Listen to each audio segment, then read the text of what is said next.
To Startup Business Q&A, episode 172. This week we are talking about building online groups. There was no poll this weekend, just because I thought I'd give you guys a break from it.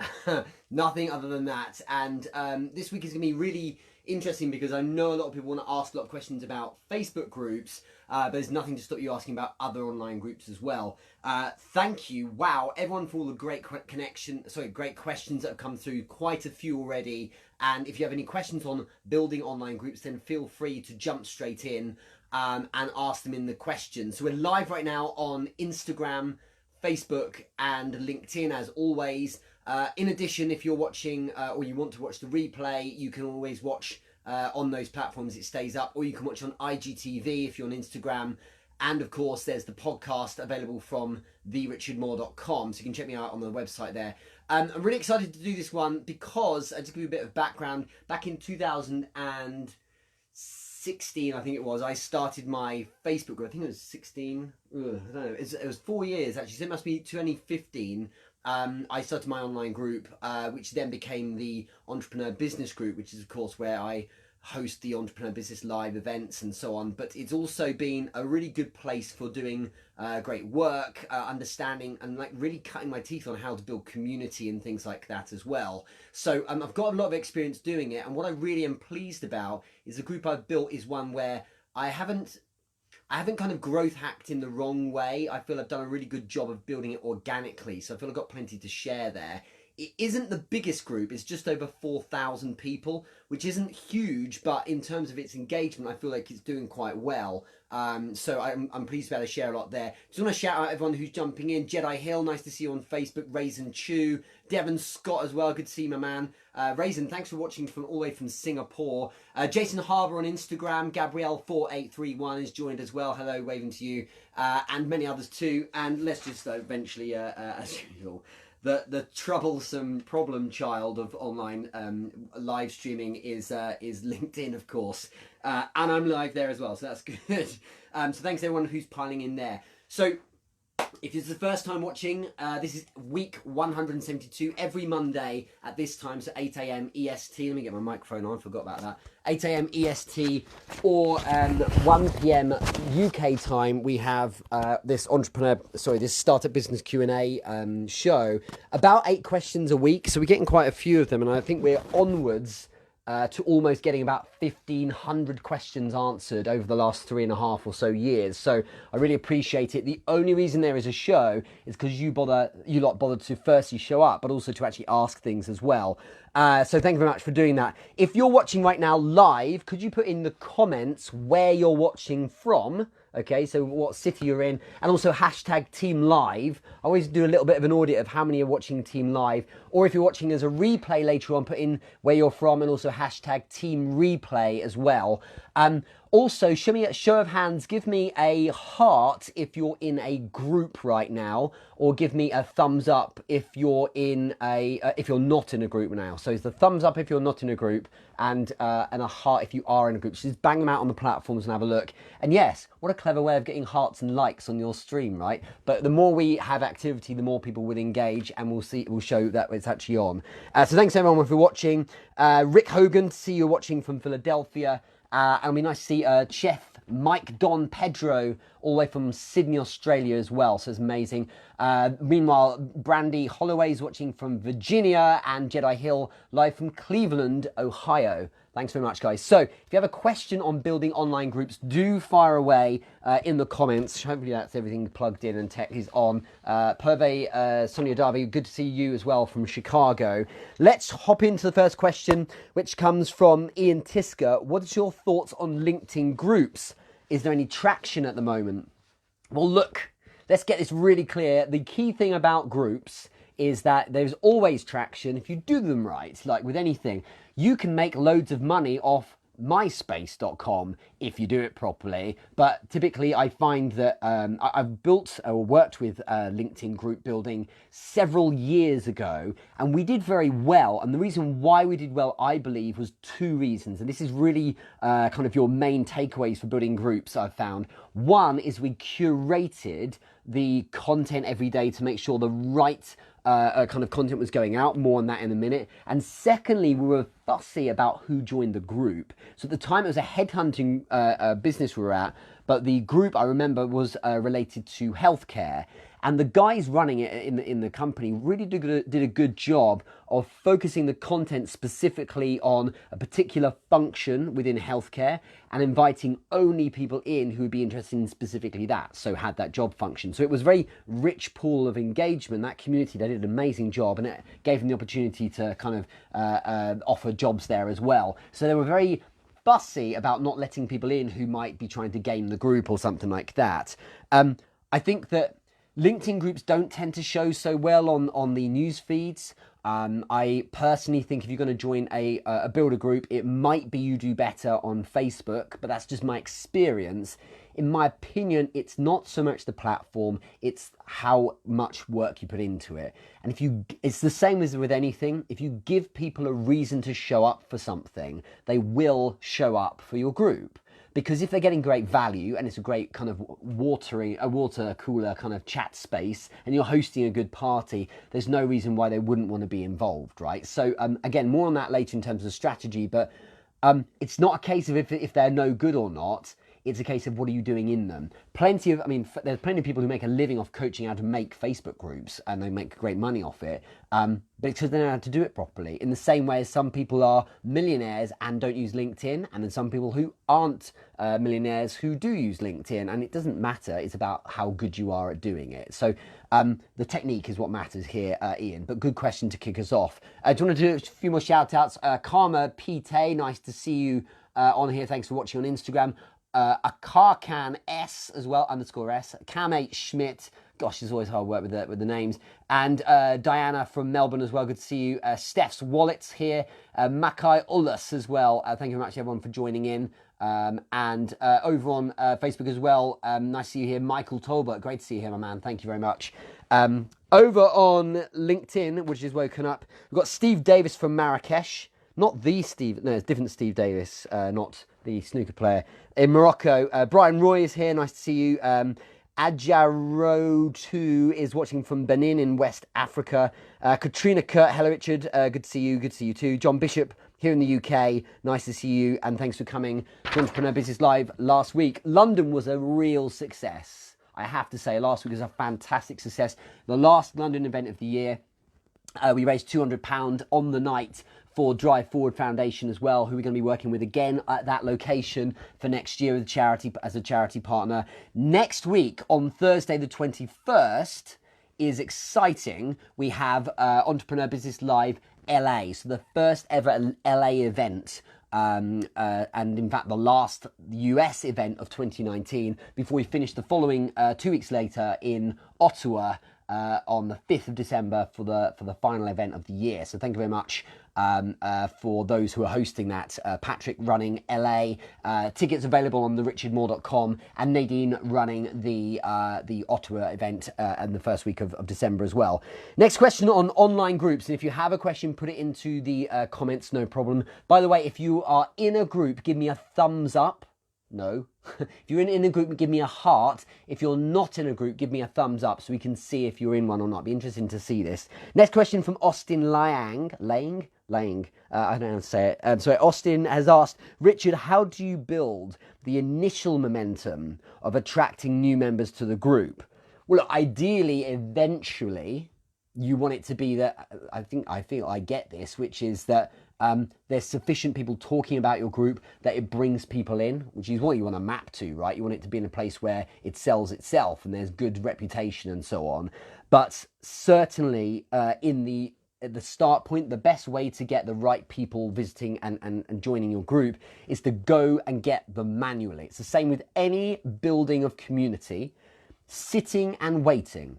Even polishing the group and putting out lovely content talking about it isn't as effective as, I say this all the time, getting down from your throne and go and get them. So get into the playground, go and see where people are who might be relevant. If I was in a group, if I was building a group, I would be looking first and foremost to look at my inner circle of people I know, so connections I have. Who are the people that I know already that could join my group, who would be relevant? And the ones who buy into me, who are bought into me, who are like they think I'm a decent bloke who follow my stuff, for instance, or who are into my content, or whatever it might be. They're the people I want to target first. And if I have a paid group, I might let a first 5 in for free, just to kind of warm the thing up a bit. Because what you don't want is for people to join a group and go, oh, this one's silent, there's nothing going on here, right? So it makes much more sense to have a close group of people who can say, look, dudes, I want you to start this group, be the founding 5 people with me. All I need is some contribution. Are you cool with that? And if you pick the right people, they will be. In terms of attracting new members to the group, it's worth incentivizing. So 2 things: incentivize the members in the group to bring new people in. So you give away, or whatever it might be. I often give away a lot of money in my group, or I give away money a lot of the time, I should say, or I give away books and different things like that, just to kind of give value beyond the here's some value in a post kind of thing. But the other thing is, as I say, is going to people. Maybe you go to other groups. Go to another group and just, or connect with other people. Get talking. If they seem to be interested in what you're doing, well, then share that there's a group. You don't have to hard close people. They should be reasonably keen on you, and then it's not difficult to say, hey, check out the group. There's nothing wrong, I feel, in going to other groups to get people to join your group, because the truth is, it's not like you can only go into one group. You can go into as many as you like. So why wouldn't you go to places where people are already decided on being in a group? You can see if they're active members or not, and then you can share that there's another group on the same platform that can help. The other reason why it's worth going into groups to get members for your group is because groups tend to be focused on niches. So if you have a group on, Apex Legends, if you're into gaming, then you go to groups on Apex Legends because you know that the seam of people there is going to be a very rich one that you can mine through. Got it? So it makes sense to grab, for want of a better phrase, fish in a pool where you know it's going to be a target-rich environment. So that's the first things I would be doing. But very quickly, you want to be mapping back where people are like, oh my God, I need this guy, I need to be in this group, I'm hearing all about this thing. So get in a position or produce the kind of content or environment where people are like, wow, I need to be part of this thing. Also, another great way to attract early members, Austin, this really worked for me, is there's 2 actual things here. The first one is to make sure that your URL is a simple one. Not the randomly generated one, but actually a decent URL. Mine is, for instance, on Facebook, /groups/entrepreneur business group, which is the name of it. And also make sure your group name is a very searchable one. So originally my group, way back in 2015, was named after and supported a course I'd launched. So personally, I feel that was a little bit too short-sighted, actually. So it was called 8-Step Startup. And people were like, well, what the hell's 8-Step Startup? And certainly no one's searching for that kind of thing. And they only joined the group because I had manually groomed them into deciding to join it.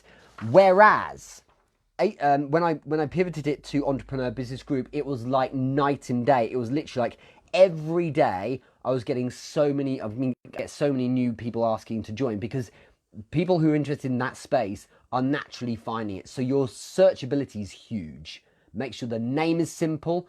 Don't do some kind of fluffy, name with silly words that are going to make it seem really cute but not actually help search. Can make it simple. Almost clunky is good, if you see what I mean. That's helped me a lot too. So they're the couple of things I would be focusing on. Go and get members through DMs. Go to other groups because you know that the like-minded, for want of a better phrase, of people relevant to your group are going to be in there. Make it searchable as well by URL and also by name too. Okay. Thumbs up if you're not in a group. Heart if you are in a group. Be interested to see the actual responses on that. And we're talking about online groups today. So thank you very much everyone who's submitted questions for that. And the notice, because I always give one about an event, is next week on Thursday. We have Entrepreneur Business Live LA, our first one in Los Angeles, hosted by Patrick Ward. Also, we are working to support a charity there called Covenant House, It's a really interesting charity that works with victims of domestic violence and reuniting them with pets that they've actually lost through the kind of the difficult side of it. So it's a really great charity. We're also supporting Nir Eyal, amazing author. You may know him for books like Hooked.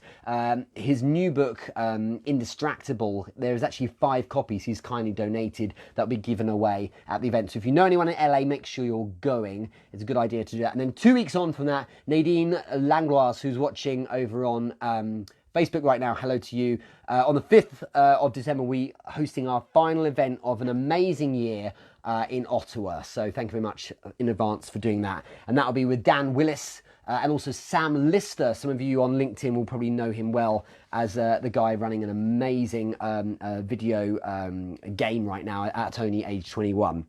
So next question from Daniel Nunes. I'm going to double back on identifying partners. He's already asked this before, I presume, then. Sorry if I've not answered it. Identifying partners who will help you run, so as page administrator, the community and ways to create communities on LinkedIn.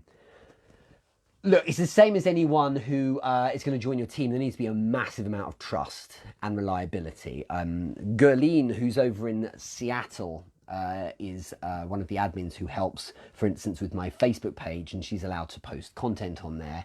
And, it was one of those things where I originally only opened up the opportunity to be an admin for my group to people in the group. Okay, I wanted someone who got it already, who was bought into the group to be involved. And what I was really clear on was that, this is a role where it can help her develop and learn how to build communities. And she was really keen on that. She's got the things I'm after. She's very intelligent. She understands what we're trying to achieve with the posts. But in addition to that, I never expect, Daniel, that someone's going to take the reins and run the thing for me, because they are never going to be as bought in as I am to my own group, because it's not their group. So I'm always ready in case she can't post when she's due to. I'm always ready in case she can't follow through on any of the tasks, for example. It's important, it sounds cynical, but it's important with anything to have them really prove reliability to you. There've been other admins as well who've wanted to join in the past but haven't really continued because they've had other things on. But what's really good is that she's had a level of consistency which is, mapped to what we're really after. So choosing people who are going to help you run a group is a good idea to focus on those who are already sold, so in the group and keen. If no one's coming forward in the sense that no one's obvious, then probably not ready yet. But you need people who are so bought in, they're always there. And people who really love kind of the journey you're on as well, who are maybe willing to help out here and there. Unless you're willing to pay these people, if you're asking for them to volunteer, then you need to not give them too much to do. It needs to be something that's going to help develop them, for example. So it's really like any other, any other kind of hiring of a team member. Someone who's bought in is far more effective, because you can teach them, than someone who has the credentials. Okay, same as with sales teams. One of the best salespeople who've worked for me in the past had 0 sales experience, and I've hired people who had sales experience. But the difference was that this guy just was so bought in to what we were trying to do, and it's the same kind of thing. So try and identify that. Is this someone who loves your group? And personally, I wouldn't be firing an admin in there immediately. You need to get a feel for your group first. So that's something that might come after a bit of time. Hopefully that helps, Daniel. It's a really good question. Same with building communities on LinkedIn. If you're going to have your wingmen or wing people, let's say, you need to make sure you've got the right people helping out there too. And that, again, stems from people who already bought into your mission. So, spend time on the pitch, and then you'll realize after a while who out there is actually really keen on you. So it's a very important consideration, and it's just that pre-qualifier before. How much do they love your stuff? Do they want to show up and be an admin in your group but actually never participate? They should be a regular contributor in some form, because it means they actually care about the group. So that matters a bit. I hope that helps. Thanks everyone for jumping in here. Instagram's going well. So Leon Crodo, Will Franklin Leadership, Dries De Winter 1, Angelina Evans Leads, Brian's Arnold, happykidsandmums.com, nice.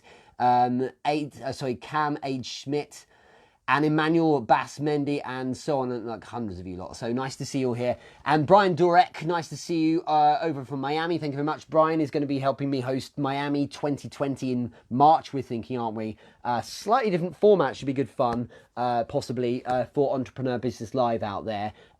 If you're watching live, put in hashtag Team Live and where you're watching from. If you're watching, obviously, the replay, it's hashtag Team Replay. And we're answering questions about online groups. So anything you have to ask on that, do fire it in here. So there's I think a comment on LinkedIn just firing in from Rick Hogan. So many times I see so many people feeling so happy because they're meeting so many people. But the question I always have as a businessman, is there any money going into the bank account? You're so right. You're so right. And a lot of people who do online businesses consume their days with time spent engaging with people, but there's no pivoting. It doesn't have to happen with everyone, because you'll agree, Rick, that sometimes those people who you engage with become advocates, supporters, and part of the community. They're not necessarily going to buy from you, but it's intelligent to be looking out for where you pivot out. Otherwise, everyone's just in the friend zone. And you, as I say, the best word is consume. You can consume so much of your day just engaging with people, but not taking it anywhere. Ask yourself, like, to map back, like, where am I taking this? What's the point in it in the first place? If I'm doing something for commercial reasons, I should be using it for commercial reasons. So with a group, I find it's like with content in general, I don't want to be throwing so many cells down the line, because otherwise people get the feeling they're spammed. It's community first, sell second. And really a better descriptor of what I do in the group is community first, present offer should they want it second. And what I mean by should they want it is like, I'm putting food on the bird table, and if they want to buy them, if they want to eat, then that's fair enough, rather than ram it down their throat. Sure, there's the odd offer here and there, but you have to focus on building community and engagement if you ever want to leverage it out to generate any kind of sales from it. The majority I've seen of people trying to use their group for monetization or commercializing, they focus on trying to sell all day, every day. It's just not worth it, because everyone gets bored of that, and so it just becomes, you're spamming a group. And if you're looking at your posts, your content on a group, and there's no engagement at all, you're just doing it wrong. Simple as that. There should be meaningful comments every single time. That community-led approach, sorry, it's more work, but it's the way to do it, basically. So really important to understand it that way. Roxana Kruger, good to see you watching from Spain. Thank you very much. Diana Noyen, howdy, Sir Richard. I need to learn about this. Okay, no problem. Anything you want, ask a question. Celeste Rumert Riffen. I'm no longer on Facebook. No, but I think a lot of people are starting to leave. 2 billion of active accounts? I don't think so. I think a lot of them aren't active accounts. Look, this is applicable on LinkedIn as well. The groups, I think, potentially might have a bit of a renaissance in the coming 18 months to 2 years. Mark my words. I think they probably will. Next question from Tamika Sears. What's the best way to get great people into my group? We've already covered how to get people into the group with the question from Austin, but great people requires greater qualification. The higher quality you want, the more effort you have to put in. So it's more manual to begin with, okay? What I do have is a very searchable group, as I've already mentioned, Tamika. That means it comes up easily in search. It's designed for startups, SMBs, entrepreneurs, solopreneurs. It's called the Entrepreneur Business Group. There's an amazing group run by a guy called Gallant Dill called the Entrepreneur Lifestyle Group, for instance. Mine's Entrepreneur Business Group because I wanted it to be really clearly on that. By having the URL and by having it hashtagged and focused on those things, what happens is you end up with a rich seam of people, as I say, coming into you. But in order to get into the closed group, you have to answer 3 questions. And I put it in big capital letters. If you don't answer the questions properly, you don't get in. So those people who just go ... or yes, or okay, are just like, fine, you're not that bothered, so you don't get in. Those that try hard to get into the group, they're allowed in. So if you're a a profile that wasn't started today, and wow, it's such a giveaway. Like people who start the profile literally today, the fake ones, and then they try and join this group. It's like, wow, you've updated your profile 3 times today to make it look like this content. It's all the tricks. And you started today on Facebook, you're not going to get in. If you're a company, you're not going to get in. If you write, I love the honesty of people as well. If you write in the comments, what do you want to get out? The question is, what do you want to get out of the Entrepreneur Business Group? You write in, I'm looking for leads on my affiliate sales company. It's like, you don't get in. What we're looking for is genuine people who want to learn and want to help and who are running a business. And, what I'm looking out for is, started on Facebook in 2011, started on Facebook in 2008, and is a real person that uses Facebook normally and then answers the questions with meaningful answers. I think that's reasonable. And what is stunning, honestly, I would say easily 60%, probably more towards 70% of all of the applications to join the group are declined because people just want to spam the groups, or they want to try and sell to the groups, or they're not that bought in. So getting great people, Tamika, starts with having some pre-qualification in the way. It's close, you can't just join. You have to answer questions, you have to want it enough. And it's interesting that because you can just tell, I can spot a mile off, and every single person, even though there's other admins for my group, every single person allowed in the group I am manually, myself, vetting and deciding whether or not they go in against my rules. So if you're a company, no. If you're look like a spammy profile, no. Sure, I might make the odd mistake, but I tend to not. If you are clearly trying to game the group, no. And there's zero tolerance. Someone comes in, they want to put out, want to spam everyone with their links. They're just killed instantly. Okay, so I have that kind of quality thing in there, and I think it's a good idea. Just a few little barriers to entry, and you do find that it's enough to turn people off. So you're only allowed through the door if you if you have actually tried hard to get in. So you've actually answered the questions because you care enough to want to be in there. It's a giveaway when someone's part of 508 groups because they're like, well, it's like, why are you in so many groups? And often these people are just going to spam them all with links as well. So that's one way of doing it. And I'm constantly looking, who's really bothered, and maybe those people need to move on, for instance. If you're doing a smaller group, Tamika, which I did a while back, for instance, if it's say 30 people or 80 people, you can have, you can focus on contributions. So you can say, if you don't engage in the group, then what happens is, say after 60 days, if you've not been engaging, then you're gone. We'll take you out. And I've done this before, and I've said, if no one responds to the posts, any of the posts in the next 2 weeks, then they'll go. And usually people are like, I'm here, don't worry, I'm going to stay in. And those that don't respond weren't bothered in the group anyway. So it's about keeping the people in there at a high percentage of contributors. That's something you could do as well, especially with the small ones. And with the smaller groups, if you're doing that right at the start, you'll find that you're getting good engagement, so it encourages people when they join in to engage as well. The more people engage, the more people engage. That's the way to do it. Okay, so that's a really good question, how to get great people into a group. But those early questions are a good idea. So we're talking today about building online groups. So share a question if you have one. Tan Nguyen over, I think that's how you say your surname, over on LinkedIn. 508 is overkill, I know. But there are people who use a profile, for instance, on Facebook, Tan, to literally generate a post, such as, some, whatever it might be, a spammy post, and then they'll just spend the day spamming every single group. Or they'll go to people's profiles. I see this all the time. I had a post on Saturday that's like it's gone through like 15,000 views, and like 200 people have commented on it. You get people in those comments who will spam them with links. I think here's where lots of engagement is. So you've got to watch out for the hangers on, I suppose. And Simon Buckton has said, no questions for LinkedIn groups. You can ask questions about LinkedIn groups if you like. What's interesting is a lot of the theory carries across.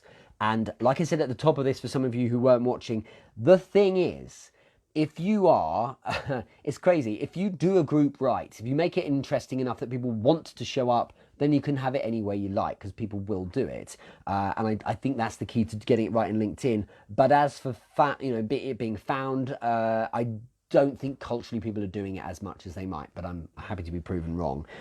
So I hope that helps. Next question from Krista Moulion. Moulion, I never say your name right, over in LA. How to get more engagement in your group? You're not in LA, you're in San Francisco, aren't you? How to get more engagement in your group is always the go-to question. This is one of the simplest answers.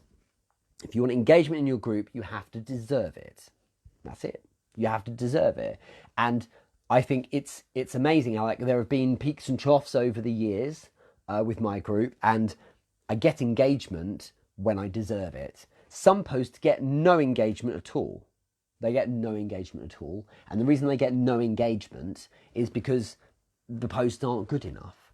And I know that everyone's watching. And I know that everyone's watching because when I do a post that does work, everyone's there.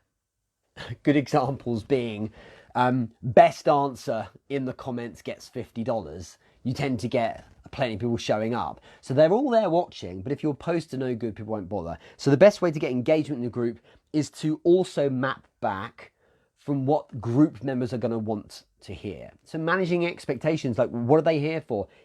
It's not necessarily what's easiest to do, it's what's most effective. And I see it all the time. People get into groups for motivation and for being in a like-minded community and so on. And if you're the kind of group owner or admin who spams your group with cute quotes, phrases and memes all day long, it works for the first 16 minutes. And everyone gets bored of it after a while because it's like, yeah, it's the same old stuff. And it's just like this, even if it's high-end motivation, it's like boring. I don't want more pictures of Lamborghinis. I need something practical and useful. I genuinely believe that being practical and useful is far more effective. And sure, some people just need motivation all the time, but really, all day, every day in a group, do they actually need content like that? I feel switching it up helps. So for instance, recently, I give the group members the opportunity to jump onto live stream and they can go live for a minute or two and share a piece of advice or a tip or something like that. But what I'm doing is every day is either myself or Gerline, the admin, is making sure that there is content there that is stimulating conversation. If it doesn't do that, if it's just a flex about how great I am, that's not going to do anything. It needs to be very, very focused on trying to generate conversation that helps build a community and helps build engagement. Because it's a wonderful thing when you see a group of people who are helping each other out. So when people write something and then someone else says, oh, that's helpful, could you help with this? And then you watch these really great opportunities flourish. That's kind of what a group should be about, in my opinion. So they're kind of helping each other and you are hosting the party. You're like the conductor of the orchestra, throwing down things that kind of direct them all. If you don't show up for it literally every day, the momentum drops off a cliff. Honestly, it's crazy. If I didn't post for 2 days on my group, you know, it would fall away completely. You have to be doing something every day on it. So if you think about about building a group, it is really quite a commitment. And to get engagement, or more engagement, ask questions that, or pose questions, or stimulate discussions so that people are going to answer something or put their opinion forward, because then more people will jump in. So maybe be more provocative, or whatever it might be, but try and be useful in some form to start or stimulate a conversation. Otherwise, you end up with just wallpaper. Your content's just wallpaper. Okay, involving the group as well. So plenty of polls and interactivity. So I'm using all different types of media. There'll be images. There'll be lists of ideas. There'll be video. There'll be live stream. There'll be, as I say, polls and things like that. Giveaways, competitions, things like that. It's running a party. You're doing it every day. Okay, so that's a good question. Thank you for that.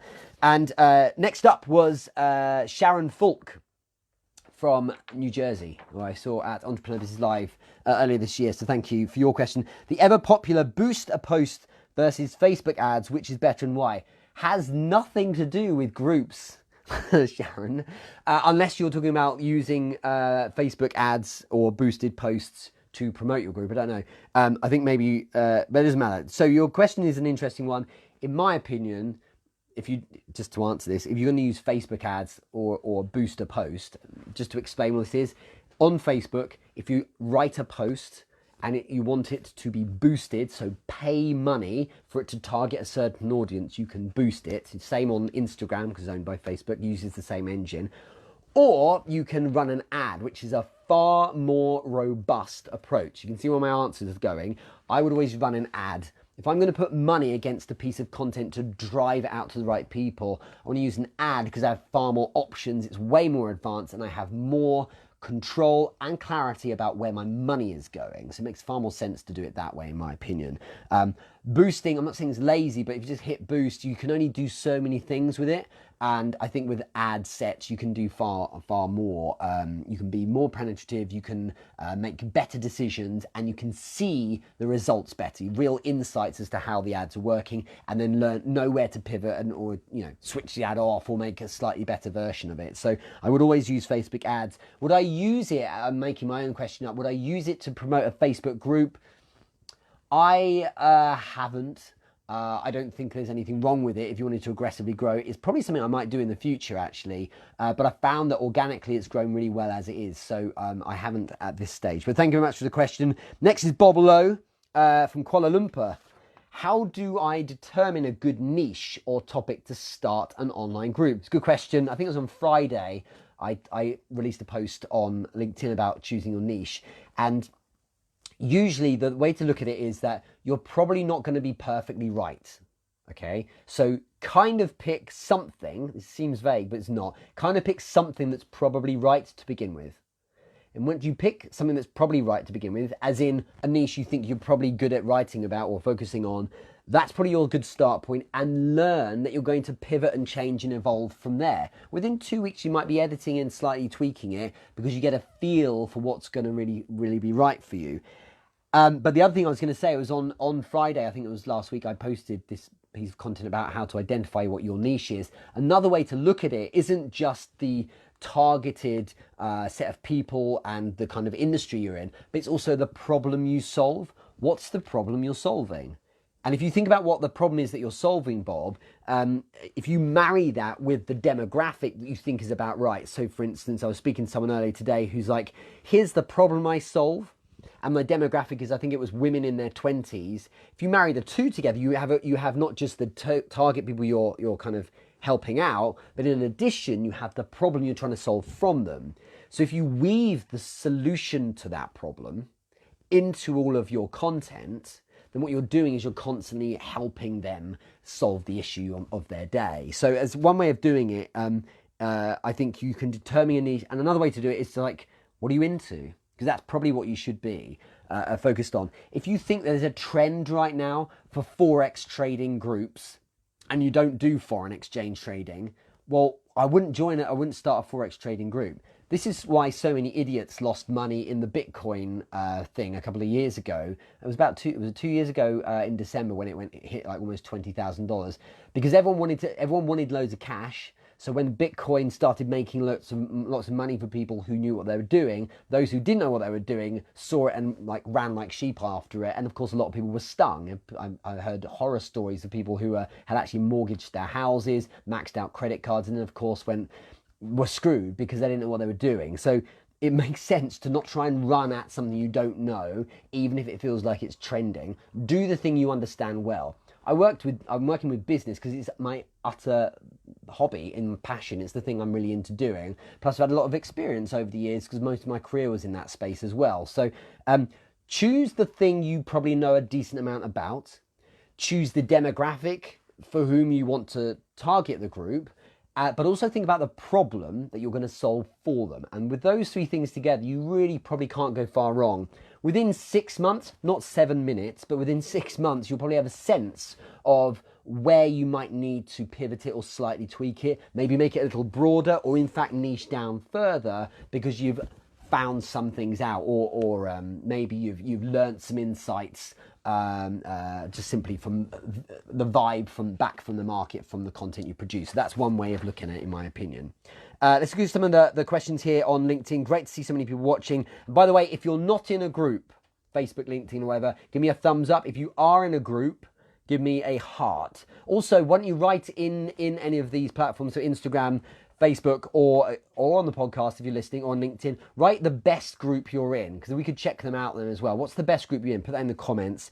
John Bishop, do you have a calendar or strategy of things you're going to post, etc.? Kinda.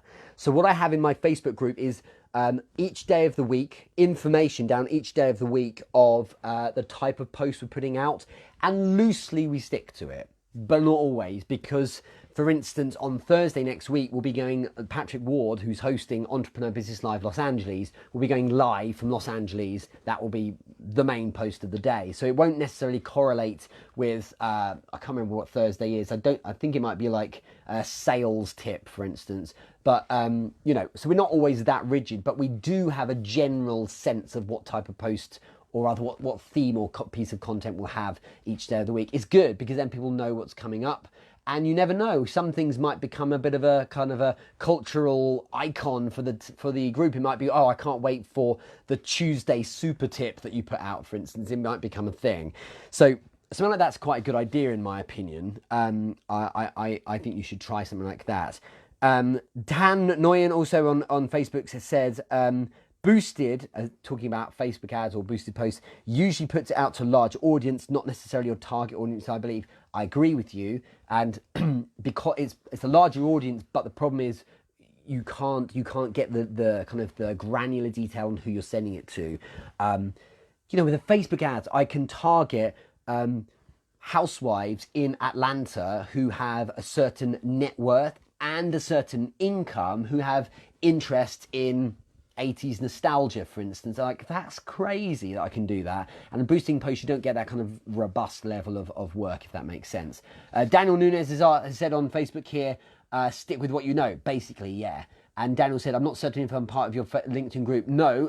So I was part of a LinkedIn group I helped build several years ago, which was to do with a business I was part of. I currently am not running a LinkedIn group. I'm sticking with my entrepreneur business group. And what's fascinating is because LinkedIn's going well, I'm migrating people in.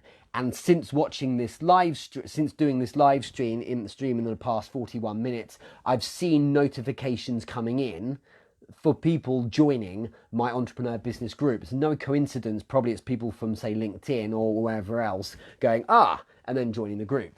So my response to that is, stop joining my group and watch the live stream. Do it afterwards, okay? Okay, next question. Chart Auckland has said, yes, within 6 months, not 7 minutes. It's right, though. Don't just pivot because nothing's working. Play it out for a bit and see how that goes, okay? A couple more questions to finish up. So Austin Lang also asked the second question, should your Facebook group content be exclusive than content posted elsewhere? I feel yes, it should. I experimented with this for a while, some time, like 3 years ago, where I would post on my page and I'd post on my group. And I got traction on both because some people weren't really following me and plenty of people weren't connected to me, remember, who were on my group. But I felt like I was just kind of spamming my group as it wasn't like I said earlier, you get out what you put in, right? You get out what you deserve. By not producing content specifically for that group, I wasn't getting as much engagement as I might. The content pretty much across my platforms is unique. There are plenty of instances, at least a couple of times each week, where a piece of content on one will be used elsewhere as well, because it fits. You know, there'll be the latest post on Instagram, for example, was also on LinkedIn a few months ago. So there's nothing wrong, a few weeks ago, there's nothing wrong with that at all if it fits the platform. But otherwise, give some exclusivity. Otherwise, maybe people should just be following your profile. Plus, if you're going to do the same content, why are you bothering? You know, why don't you bin off the group or bin off your profile and just focus on one? It's more work, but you get out what you put in. And I think that, you know, you can't run a poll, for instance, on a Facebook profile, but you can run it in a group. So all these kind of things really make sense. I would say it's worth the extra little bit of work. Over on Instagram, Mirav Levine has asked, do you bump out lurkers? I did on the second group I used to run, which was much smaller, like 40 people or so, I did. And this is what I said earlier. I don't think you were watching at that point, but what I said earlier was I would post, please respond to this post, and I would pin it if you want to stay in the group. I'm clearing it out because I want to keep it rich with people who are engaging. If you don't respond in the next 2 weeks or by the end of the month, then I'll move you out of the group. And it's amazing that no one ever came back and went, hey, you kicked me out of the group, because they weren't interested in the first place. And a lot of people get excited when they see a group and they join it and think, oh, this will give me all my success. But actually what makes sense is for them to think about it first, and not everyone does. So what I do is I help them along. And no one has a problem with it, because if they're not bothered anyway, they'll go. And if they were, then they engage. But I don't do it now because I've got over 4,000, and I know there's plenty of people who don't even remember that they're in the Entrepreneur Business Group. But to be honest, it's a little bit too high a number of people for me to be culling.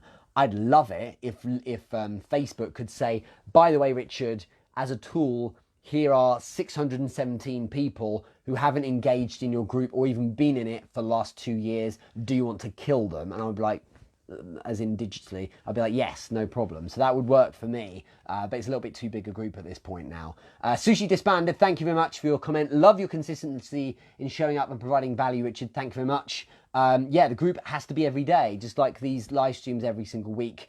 And my favourite person this afternoon is Daniel Nunes, who's added the best Facebook group is the Entrepreneur Business Group. You should join it.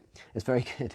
Okay, I think that's it. There's one more question from Ian Tisker, who's asked a second. When setting up a new group and pulling people in, is it better to start posts at a long copy, weekly pace until the group and myself have some momentum to get to daily? No, I don't think it is. I think that people, unless you have a very unique scenario where it's something like a group where you post once on Monday, and that post on a Monday is a challenge for the week, and people have to respond in the week in the thread, and then the next Monday you have another post. There's a very unique scenario. Other than that, no, you're running a group, you have to feed them. So every day you need to be putting out posts, and long copy is potentially dangerous. You need to warm them up first. Shorter copy makes a lot more sense to get people warmed up to want to join.